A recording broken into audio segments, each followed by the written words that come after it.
जन्म से लेकर मृत्यु तक काम करते हैं। खासकर हम लोग गर्भवती को गर्भावस्था में जो बच्चे पेट में पलते हैं उस समय से निगरानी करते हैं, इसके जन्म तक निगरानी। सरकार हम लोग के बारे में कुछ नहीं सोचती है।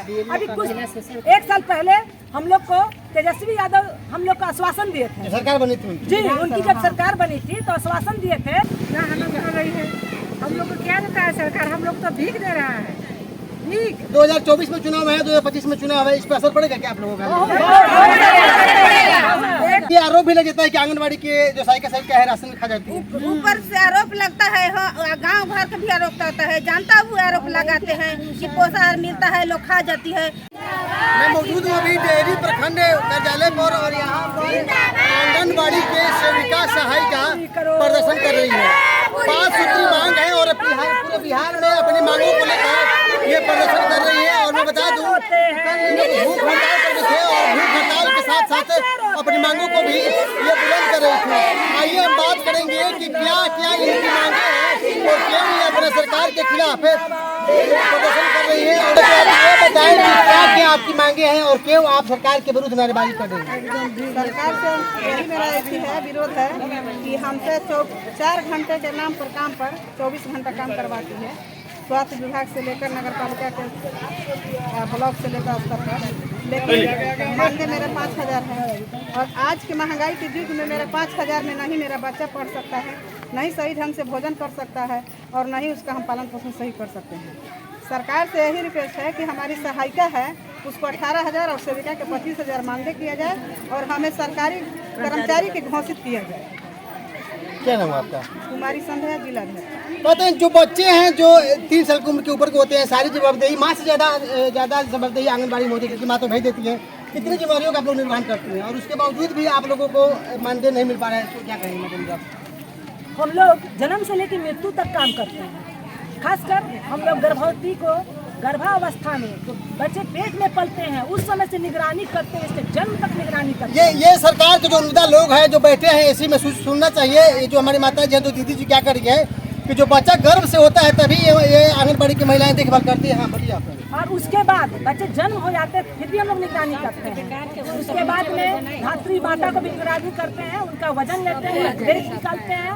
जिस तरह का बच्चा रहता है उसके माँ से मिलकर हम उनका काउंसलिंग करते हैं, उस बच्चे को स्वस्थ बनाते हैं। और दूसरी बात है धात्री माता को भी हम लोग कन्विंस करते हैं खान पान के लिए, टीकाकरण, और उसके बाद में हम लोग गृह भ्रमण करते हैं। जितनी भी सरकार के काम हम लोग को मिलता है हम लोग समर्पित होकर सारी सेविका करते हैं, काम में हम लोग पीछे नहीं हटते हैं। और सुनिए सर, ऐसा बात है कि उस एवज में हम लोग को 5950 रुपया दिया जाता है। एक गरीब मजदूर, कोई भी मजदूर काम करता है तो उसकी मजदूरी 500-600 मिलती है और हम लोग का मजदूरी 159-67 यही लमसम है। तो बताइए हम लोग का बाल बच्चा का पेट कैसे भरेगा? हम लोग का क्या 5950 रुपया में क्या पेट भरेगा? हम लोग क्या करेंगे? सरकार हम लोग के बारे में कुछ नहीं सोचती है। अभी कुछ 1 साल पहले हम लोग को तेजस्वी यादव हम लोग को आश्वासन दिए थे, सरकार बनी थी जी, उनकी जब सरकार बनी थी तो आश्वासन दिए थे कि आप लोग को जब हमारी सरकार हो जाएगी तो आप लोग को दुगना मानदेय कर लेंगे। अब सालों बीत गया लेकिन हम लोग के बारे में आज तक ना हम लोग से मिले ना किसी तरह के वार्तालाप किए। बताइए तो हम लोग क्या करें? अब हम लोग का जब पेट नहीं भरेगा तो हम लोग आंदोलन करेंगे अपना मांग के लेना। हम कहीं भीख नहीं ना मांग रहे हैं, अपने हक की लड़ाई लड़ रहे हैं। तो इसके लिए सरकार को समझना चाहिए। कब तक लड़ाई लड़ेंगे आप लोग? अनिश्चितकालीन, जब तक हमारी मांगे पूरी नहीं होती है तब तक हम लोग लड़ते रहेंगे। तो पूरा बिहार का तो आंगनबाड़ी में ताला बंद होगा। पूरे भारत में कोई कार्य नहीं क्या है। नाम है आपका? मेरा नाम अंतिमा कुंवर, हम दहेज पूरी तरह से आप लोग अपने हक के लिए सड़कों पर उतर गए हैं।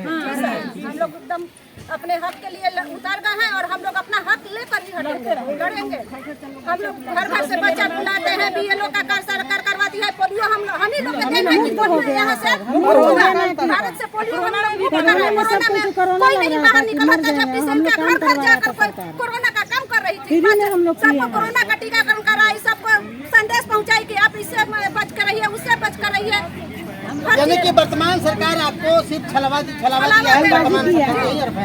हाँ दीदी, हम याद देखिए हम लोग का नीतीश कुमार मोदी कुछ भी नहीं दे रहे। घर घर से जाकर बच्चा हम लोग ले आते हैं, उनको भी हम लोग बनाते हैं, खिलाते हैं, दरी भी सब बैठाते हैं, साफ सुथरा करते हैं। आंगनबाड़ी अच्छा से हम लोग खाना बनाते हैं, बच्चों को भी देखभाल करते हैं। मानदेय हम लोग का 3000 में कमी है, बताइए कमी है 75 रुपया, एको दिन तो मंजूरी नहीं हम लोग का मिल सरकार रहा महिला है। सशक्तिकरण की बात करती है और ये जितनी महिलाएं हैं अपने आप को असंतुष्ट महसूस कर रही है, क्या कहेंगे? देखिए, सरकार तो कहती है कि बेटी पढ़ाओ, बेटी बचाओ, बेटी पढ़ाओ, लेकिन सरकार इसके फार्मूला में बिल्कुल पीछे है। कहने का मतलब है हम लोग बेटी नहीं है किसी के, हम लोग अगर बेटी है, हम लोग इतना हम लोग काम करते हैं, उसके सही मजदूरी नहीं मिल रहा है, तो सरकारी वैसे निकम्मी है। वैसे सरकार को हम लोग कुर्सी से उतारेंगे। कहने का मतलब कि हम लोग का मांग पूरा होना चाहिए, जितना हम लोग काम करते हैं उतना हमको यानी दाम कि इसका चाहिए। खमेदा चुनाव में भी सरकार भोगेगी? हाँ, एकदम भोगेगी, क्यों नहीं भोगेगी। कहते हैं कि जब महिलाएं ठान लेती है तो अपने कार्य को पूरा ही कर देती है, क्योंकि यही महिलाएं सरस्वती का भी रूप होती हैं और यही महिलाएं काली का भी रूप होती है। तो ये काली बन करके सड़कों पर उतर गई हैं। और इसके पहले जो एक आंदोलन हुआ था जीविका दीदी का, वो लगभग महीने दिन चला था और पटना तक उन्होंने लड़ाई लड़ी थी और अंत में उनका भी कुछ मानदेय माना गया था। और इस बार आंगनबाड़ी की सहायिका सब का अपने मांगों के ऊपर है। क्या कहेंगे आप? सरकार आप लोगों का हक का हनन कर रही है क्या? ना हनन कर रही है, हम लोग को क्या देता है सरकार, हम लोग तो भीख दे रहा है। 2024 में चुनाव है, 2025 में चुनाव है, इस पर असर पड़ेगा क्या आप लोगों का? 28 लाख हम लोग सेविका हैं पूरे भारत में, 80-85 हजार सहायिका है। हम लोग के हस्बैंड भी है, साथ में बच्चे लोग हैं। कितना हम लोग के पास बेट है, बहुत वोट है, हम लोग नहीं देंगे। हम लोग बूथ का घेराव कर लेंगे, बूथ का घेराव करेंगे। नीतीश कुमार कहते हैं कि हमारी वोट बैंक महिलाएं हैं, महिलाएं के जीविका दीदी हैं, आशा दीदी हैं, आंगनबाड़ी के सबके साथ है। तो फिर आज क्या कारण रहा कि आज आप लोग अपने इस सरकार के खिलाफ, नीतीश कुमार के खिलाफ हम लोग खड़े हुए? नीतीश कुमार के खिलाफ इसलिए हम लोग खड़े हैं, हम लोग को जो बहाली हुआ था तो हम लोग को 4 घंटे के लिए बहाली हुआ था, 24 घंटे हम लोग से काम लिया जा रहा है। पोलियो करें तो टीकाकरण कराएं, तो इलेक्शन ड्यूटी करें, सारा ड्यूटी हम लोग कर रहे हैं। हम लोग को सरकार क्या दे रहा है? 6900 रुपया दे रहा है। 6900 रुपया में हम लोग क्या पालन पोषण करेंगे? इसके लिए हम लोग लड़ाई लड़ रहे हैं। जब तक हम लोग का मांग पूरा नहीं करेंगे तब तक लड़ाई लड़ते रहेंगे। ऊपर से ये आरोप भी लगता है कि आंगनबाड़ी के जो सहायिका सबका है राशन खा जाती है।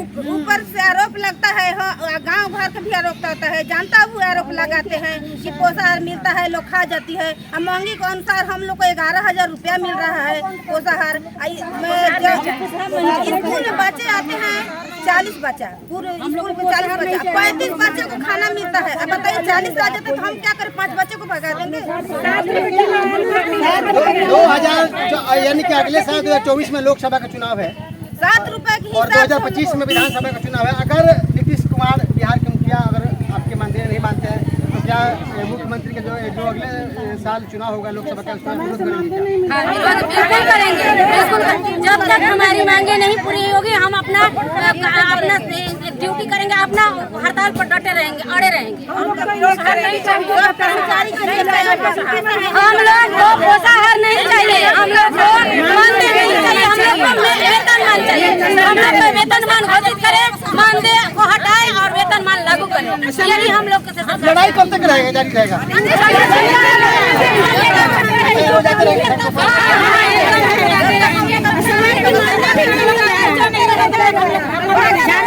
बिहार के मुखिया नीतीश कुमार का कहना होता है कि हमारा जो वोट बैंक है महिलाएं होती है और ये महिलाएं ही हैं, ये किसी घर की बहू बेटी ही है जो सड़कों पर अपने हक के लिए खड़ी है। और यहाँ पर जिस तरह का बैनर लगा हुआ है 5 सूत्री इन लोगों का मांग है। मैं सरकार से उम्मीदवार लोगों से जो एसी में बैठ करके और जो धरातल पर जो महिलाएं काम करती हैं जो घर में, मुझे लगता है कि जो स्वास्थ्य विभाग का धरातल पर जो सबसे निचला स्तर का काम होता है, पोलियो का ड्रॉप पिलाना और बच्चों को रहना, ये सबसे बड़ी जवाबदेही होती है। तो इनकी मांग को स्वीकार करें और ऐसे ही तमाम खबरों के लिए हमारे साथ बंद रहें। तब तक ले दीजिए इजाजत। नमस्कार, जय हिंद, जय भारत।